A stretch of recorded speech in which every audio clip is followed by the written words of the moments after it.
இல்ல சசிகலா அவர்களது அந்த முழுமையான பேச்சு திமுகவுக்கு எதிராக அவர் எதுவும் பெருசா பேசல. பாஜகவுக்கு எதிராக அவர் எதுவும் பேசல. விஜய் ஒரு அரசியல் கட்சி துவக்கி இருக்கிறார். அவர்கள் களத்துல போட்டியிடுறாங்க. அது குறித்து எதுவும் அவர் சொல்லல. முழுக்க முழுக்க அதிமுகவை தோற்கடிக்க வேண்டும் என்கிற அந்த ஒற்றை புள்ளியில் அவங்க சிம்பத்தியை கிரியேட் பண்றதுக்கு முயற்சி செய்யலாம். மக்கள் வருத்தப்படலாம். அப்படியே வச்சுப்போம். ஆனா அதுக்கும் தேர்தலுக்கு சம்பந்தம் இல்லைன்னு சொல்றோம். இந்த தேர்தல்ல அடுத்த 5 ஆண்டுகளுக்கு யார் 20 தொகுதியில தினகரன் வாக்கு பிரிச்சதுனால அதிமுக தோத்துருச்சுங்கிறாங்க இல்லையா, ஆட்சி வரலைங்கிறாங்க. சென்னை மண்டலத்தில் எத்தனை தொகுதியில் ஜெயிச்சது அதிமுக? அவர் தானே அரசியல் இருந்து ஒதுங்கிக்கிறேன்னு தெளிவாக தானே சொல்லியிருக்காரு நேற்று. திமுக ஆட்சிக்கு வந்துடும், நான் அரசியல்ல இருந்து ஒதுங்கிறேன், என்ன தப்புன்னு சொன்னா அவரை அதிமுக தொண்டர்கள் பெரிய அளவுல ஏற்றுக்கொள்ள மாட்டார். இந்த கருத்துக்கள்லாம் அவர் தவிர்த்திருக்கணும். எடப்பாடி பழனிசாமி ஆட்சிக்கு வரணும்னு நான் விரும்பல. முதல்ல எம்ஜிஆர் மாதிரி அவர் கட்சி நடத்துறதுக்கு பழகட்டும். எம்ஜிஆர் மாதிரி அந்த மன்றங்களை, ரசிகர் மன்றங்களை ஒருங்கிணைக்கட்டும். எம்ஜிஆர் மாதிரி கட்சி நடத்துறதுக்கு அவர் முதல்ல பழகட்டும். ஊழல் குற்றச்சாட்டை குறித்து பேசுறாரு. யாரை வச்சுக்கிட்டு? லாட்டரியில கொள்ளையடிக்கிற பணத்துல கட்சி நடத்திட்டு நேர்மையான ஆட்சி நடத்துவேன் என்று சொல்றாரு. அது எப்படி சாத்தியம்? அது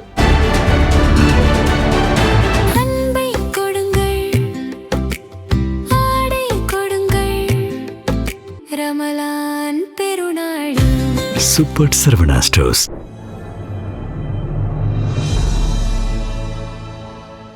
தமிழ் நியூஸ் நேயர்களுக்கு அன்பு வணக்கம். இன்றைய சிறப்பு நேர்காணலில் நம்மோடு இணைந்திருப்பவர் அஇஅதிமுகவினுடைய முன்னாள் நாடாளுமன்ற சட்டமன்ற உறுப்பினர் மரியாதைக்குரிய கே.சி. பழனிசாமி சார். சார் வணக்கம் சார். நேற்றைய தினம் அம்மையார் சசிகலா அவர்கள் புதிய ஒரு கட்சி ஒரு அறிமுகம் செய்து வைத்திருக்கிறார்கள். குறிப்பாக அவர்களுடைய அந்த பேச்சினுடைய முழு சாராம்சமே எடப்பாடி பழனிசாமி அவர்களை ஒரு வீக்கெண்ட் பண்ணி துரோகிகளுக்கு ஒரு பாடம் புகட்டணும் அப்படிங்கிற ஒரு நோக்கத்தோடு அவர்கள் அடுத்தபடியாக அவர்கள் செயல்படுவார்கள் என்று எதிர்பார்க்கப்படுகிறது. ஸோ நேற்று தினம் அவர்களுடைய இந்த முழு ஸ்பீச் எப்படி பார்க்குறீங்க சார்? இல்லை, சசிகலா அவர்களது அந்த முழுமையான பேச்சு பார்த்தீங்கன்னா திமுகவுக்கு எதிராக அவர் எதுவும் பெருசாக பேசலை. பாஜகவுக்கு எதிராக அவர் எதுவும் பேசலை. விஜய் ஒரு அரசியல் கட்சி துவக்கி இருக்கிறார். அவர்கள் களத்தில் போட்டியிடுறாங்க. அது குறித்து எதுவும் அவர் சொல்லலை. முழுக்க முழுக்க அதிமுகவை தோற்கடிக்க வேண்டும் என்கிற அந்த ஒற்றை புள்ளியில், அது அதற்கு காரணம் அதிமுக தலைமை பொறுப்பு தன்னிடத்தில் இருந்திருக்க வேண்டும். அது தன்னிடத்தில் ஒப்படைக்கப்படலை, அல்லது அவர் கட்சியிலிருந்து நீக்கப்பட்டிருக்கிறார் என்பது மட்டுமே தான் இருக்கு. அவர் சிறையில் இருந்த பொழுது பரோல் வரல. இதெல்லாம் தமிழ்நாட்டு மக்களுக்கு சசிகலாவுக்கு பரோல் கொடுத்தாங்களா? சசிகலா சிறையில் வடை சாப்பிட்டாங்களா? பொங்கல் சாப்பிட்டாங்களா? எத்தனை நாள் சென்னைக்கு வந்துட்டு போனாங்க? இதை மையப்படுத்தி தான் தமிழ்நாடு தேர்தல் நடக்குதா என்ன? அவருடைய புரிதல் தவறு. தமிழ்நாட்டு மக்கள் அதை ஏற்றுக்கொள்ள மாட்டார்கள். அதிமுக தொண்டர்கள் அதை ஏற்றுக்கொள்ள மாட்டார்கள். தான் துன்புறுத்தப்பட்டேன் என்ற ஒரு செய்தியை மக்களுக்கு சொல்றாங்களா? இதன் மூலம் ஒரு சிம்பத்தியை கிரியேட் பண்ணலான்னு ஒரு முயற்சிக்கிறாங்க. அது என்ன அவங்க சிம்பத்தியை கிரியேட் பண்றதுக்கு முயற்சி செய்யலாம். மக்கள் வருத்தப்படலாம். அப்படியே வச்சுப்போம். ஆனா அதுக்கும் தேர்தலுக்கு சம்பந்தம் இல்லைன்னு சொல்றோம். இந்த தேர்தல்ல அடுத்த 5 ஆண்டுகளுக்கு யார் தமிழகத்தை ஆள்வதற்கு தகுதியானவர்கள், யாருடைய ஆட்சியில் பலன் நிறைய மக்களுக்கு கிடைக்கும், வரி குறைவாக இருக்கும், சட்டம் ஒழுங்கு சிறப்பாக பாதுகாக்கப்படும், இதுதான் அவங்களுக்கு முக்கியம். மக்களுக்கு அத்தனை சொன்ன. உங்களுக்கு சசிகலா பொங்கல் சாப்பிட்டாங்களாங்கிறது அவங்களுக்கு முக்கியம் இல்லை. வெறுமனே அந்த நேற்று நடந்த அந்த மீட்டிங் முழுவதுமே பெர்சனல் வெஞ்சன்ஸை தான் அவங்க வெளிப்படுத்திருக்காங்கன்னு சொல்லி இதன் மூலமா நீங்க சொல்ல. பர்சனல் வெஞ்சன்ஸ்ங்கிறத விட அவங்க கையில் அதிகாரம் இல்லை. ஓகே, அவர்களிடத்தில் அந்த அதிகாரம் இல்லை.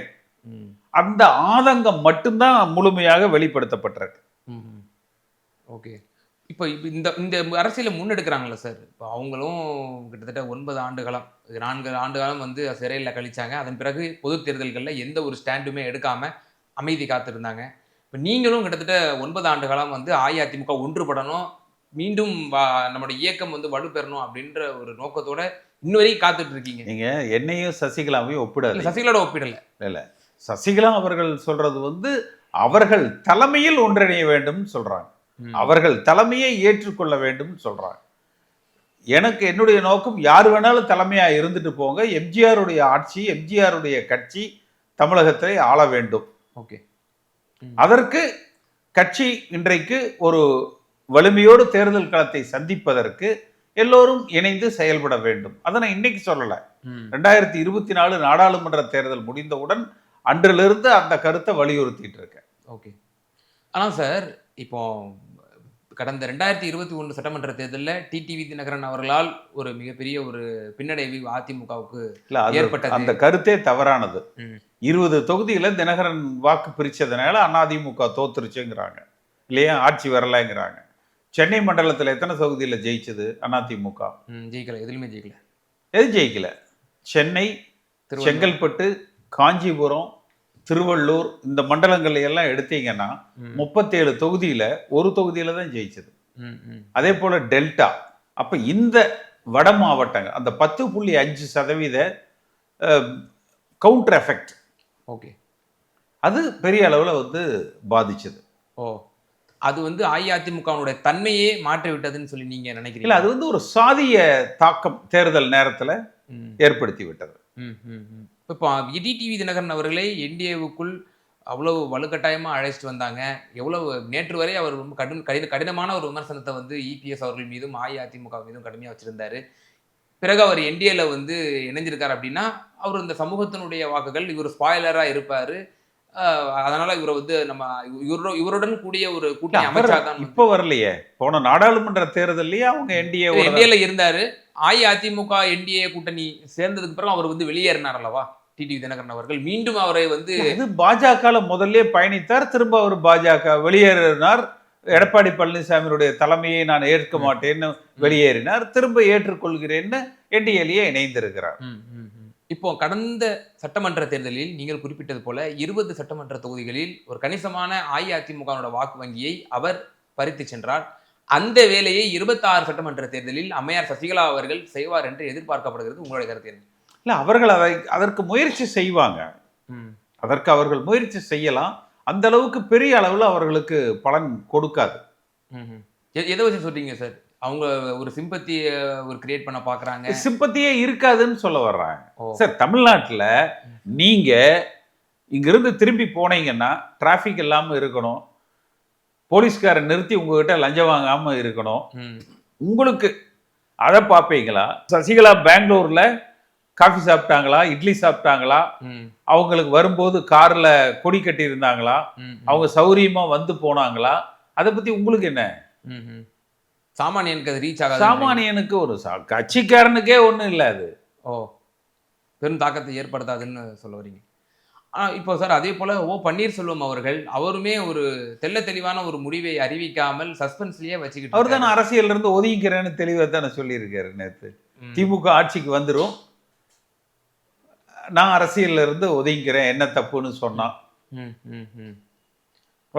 ஒரு அஇஅதிமுகவினுடைய காரியகர்த்தா, ஒரு முன்னாள் முதலமைச்சர், அம்மா அவர்களால் வந்து 3 முறை அவர் முதல்வராக்கப்பட்டவர், அவர் நேர் எதிர்கட்சியா இருக்கக்கூடிய திமுக தீசக்தி என்று உங்களால் அவர் தலைமையில அதிமுக இருக்கணும்னு நினைக்கிறார், அல்லது கட்சியில நிபந்தனை, அதாவது அந்த ஒருங்கிணைப்பாளர் என்ற பதவியோடு இணைய வேண்டும் என்று நினைக்கிறார். குறைந்தபட்சம் அவைத்தலைவர் பதவியாவது தனக்கு தரப்பட வேண்டும் என்று நினைக்கிறார். உங்களுடைய கருத்துல எனக்கு முழு சாராம்சமா ஒரு விட எனக்கு புரிய வருது சார். அதாவது இந்த பிரிந்த தலைவர்கள் எல்லாம் தங்கள் தலைமையோடு நம்ம வந்து அதிமுகவுல இணையணும் அப்படிங்கிற ஒவ்வொரு தலைவருக்கும் அந்த எண்ணம் இருக்கு. அதுதான் பிரச்சனை. ஓபிஎஸ் சசிகலாவுக்கு ஓபிஎஸ் பெட்டர், ஓபிஎஸ்க்கு தினகரன் பெட்டர். இன்றைய தேதிக்கு ஓபிஎஸ் கூட வந்து ஏதோ ஒரு சூழ்நிலையில என்டிஏ கூட்டணியில் அவரை இணைஞ்சுக்கலாம். இப்ப தேர்தல் முடிந்ததுக்கு அப்புறம் கூட எல்லோரும் இணைந்து ஒரே கட்சிக்குள்ள இணையலாம். எப்படி சார் திமுக ஆட்சிக்கு நற்சான்றிதழ் கொடுத்த பிறகும் அவர்கள் செய்திருக்க அதை அவங்க நினைக்கிறது என்னன்னா, நமக்கு இல்லைன்னா யாருக்கு இருக்கக்கூடாதுன்னு நினைக்கிறாங்க. பரந்த மனசு.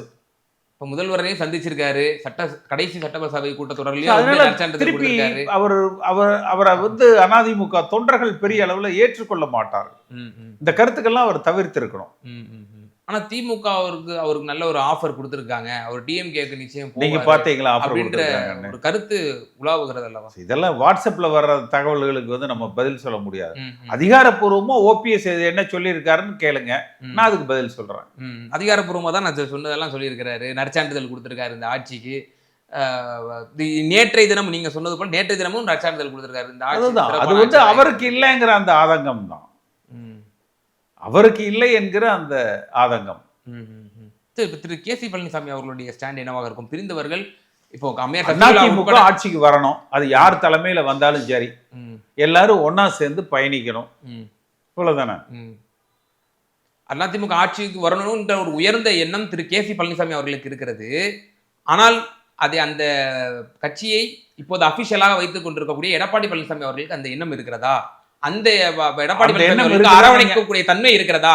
அது அவர்கிட்ட தானே நீங்க கேட்கணும். ஏங்க அவர் இப்படி சொல்லியிருக்காரு, இல்ல அப்படிப்பட்ட தன்மையற்ற எடப்பாடி பழனிசாமி அவர்கள் மீண்டும் ஆட்சிக்கு வர வேண்டும் என்று கே.சி. பழனிசாமி அவர்கள் விரும்புகிறாரா? எடப்பாடி பழனிசாமி ஆட்சிக்கு வரணும்னு நான் விரும்பல, அதிமுக ஆட்சி அமைக்க வேண்டும். நாம சொன்ன வார்த்தையிலே நீங்க விட்டுட்டீங்க. யார் தலைமையிலனாலும் பரவாயில்ல, அதிமுக ஆளணும், திமுக ஆட்சி அகற்றப்பட வேண்டும், அவ்வளவுதான். ஆனா இப்போது இருக்கக்கூடிய அதிமுக எல்லோரையும் அரவணைத்து நீங்க என்ன ஓபிஎஸ் பக்கம் சேர்த்து விடணும், இல்ல ஓபிஎஸ் பேசுற மாதிரி இவர் இப்படி ஒரு கான்ட்ராவா சொல்லியிருக்காருன்னு விளம்பரப்படுத்தணும் அப்படிங்கிறது உங்க நோக்கமா, இல்ல ஒரு நல்ல தரமான கேள்வி கேட்டு பதில் பெறுவது உங்க நோக்கம்? தரமான கேள்விகளை கேட்டு பதில் பெறணுங்கிற நோக்கம். திரு கே.சி. அவர்களுடைய நிலைப்பாடு தான் என்ன? அதிமுக ஆள வேண்டும், அது யார் தலைமையினாலும் பரவாயில்ல, தேர்தல்ல வலிமையான கட்சி, எம்ஜிஆர் கட்சி தோற்க கூடாது, எம்ஜிஆர் கட்சி வலிமையானதாக தேர்தலில் வெற்றி பெறுவதாக கட்டமைக்கப்பட வேண்டும். அதற்கு மனம் ஆச்சரியங்களை களைந்து எல்லோரும் இணைந்து பயணிக்கணும். இப்போ நீங்களும் கடந்த முறை என்னுடைய பேட்டிகள்லையும் குறிப்பிட்டிருக்கீங்க, டிவிக்கே ஒரு ஃபேக்டராக இந்த தேர்தலில் இருக்கும் நிச்சயமா அப்படின்ற ஒரு விஷயத்த சொல்லியிருந்தீங்க. நீங்கள் தலைவராக ஏற்றுக்கொண்டிருக்கக்கூடிய புரட்சி தலைவர், புரட்சி தலைவி, அவரும் ஒரு ஐகானிக் ஃபிகராக முன்மொழிஞ்சதை நம்ம பார்க்கலாம். யார தலைவரை நான் ஏற்றுக்கிட்டேன்? நீங்க புரட்சி தலைவர் உங்களுக்கு தலைவர், அவரும் திரு விஜய் அவர்களும் அதை ஆமோதிக்கிறார். புரட்சி தலைவரை அவர் தன்னுடைய முன்மாதிரியாக அவர் கூறுகிறார். மேடம் ஜெயலலிதா என்று அவங்களையும் அவர் போற்றுகிறார். அதையும் நம்ம பார்க்கிறோம். கலைஞர் கூட 84ல் எம்ஜிஆர் அமெரிக்க மருத்துவமனையிலிருந்து திரும்பி வந்துட்டு ஆட்சியை திருப்பி கொடுத்துட்றேன், எனக்கு 40 ஆண்டு கால நண்பர், எனக்கு வாக்களியுங்கள் என்று கேட்டு பிரச்சாரம் செய்தார். அந்த தேர்தலில் அவர் வென்ற இடங்கள் 30ஓ 24ஓ தான். திரு ஸ்டாலின் அவர்கள் கூட நான் எம்ஜிஆர் சினிமா பார்ப்பேன், எனக்கு அவர் பெரியப்பா அப்படிலாம் பேசுறாரு. ஒரு கனெக்ட் இருக்கணும்ல. இப்ப நான் எம்ஜிஆர் பத்தி பேசுறேன்னா நீங்க எம்ஜிஆரோட நான் பழகி இருக்கிறேன், சட்டசபையில அவருடைய இதுல நீங்க அவர் விஜய்க்கு என்ன கனெக்ட் இருக்கு சொல்லுங்க? விஜய்க்கு என்ன கனெக்ட் இருக்குது? இல்ல, நிச்சயமா இல்ல. அது மக்கள் அதை ஏற்றுக்கொள்ள மாட்டார்கள். மக்களை ஏற்றுக்கொள்ள மாட்டார்கள். முதல்ல எம்ஜிஆர் மாதிரி அவர் கட்சி நடத்துறதுக்கு பழகட்டும். எம்ஜிஆர் மாதிரி அந்த மன்றங்களை, ரசிகர் மன்றங்களை ஒருங்கிணைக்கட்டும். எம்ஜிஆர் மாதிரி கட்சி நடத்துறதுக்கு அவர் முதல்ல பழகட்டும். ஊழல் குற்றச்சாட்டை குறித்து பேசுறாரு, யாரை வச்சுக்கிட்டு? லாட்டரியில கொள்ளையடிக்கிற பணத்துல கட்சி நடத்திட்டு நேர்மையான ஆட்சி நடத்துவேன் என்று சொல்றாரு. அது எப்படி சாத்தியம்? அது எப்படி சாத்தியம்? அது இல்ல. இப்ப எடப்பாடி பழனிசாமி அவர்களும் ஊழலை ஒழிப்பேன்னு சொல்றாரு.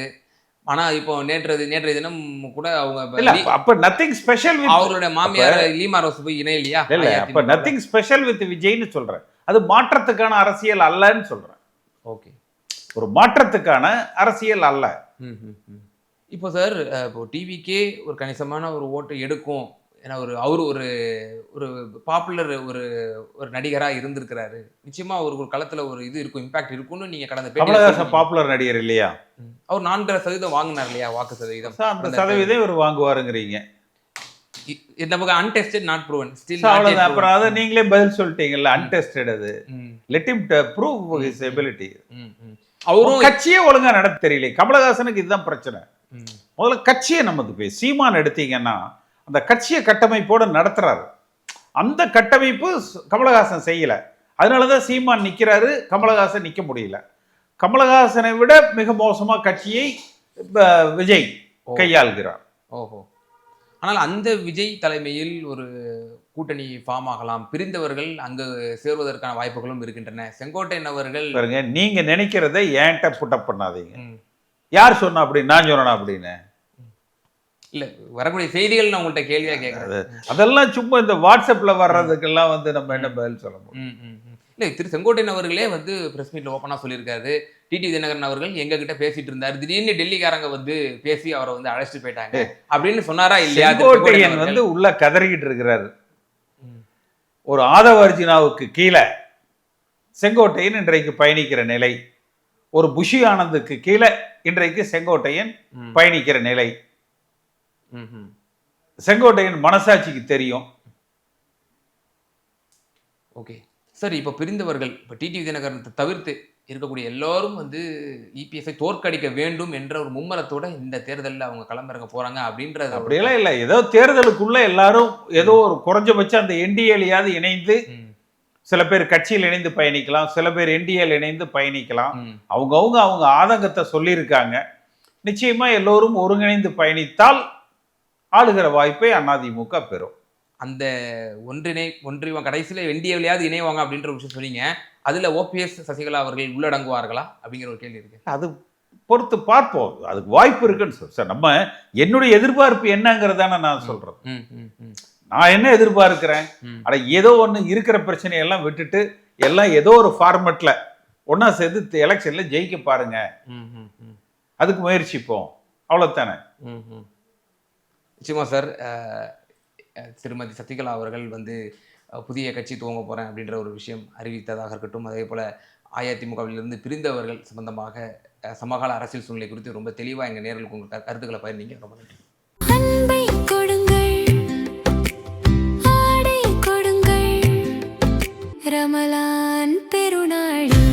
Super Saravana stores.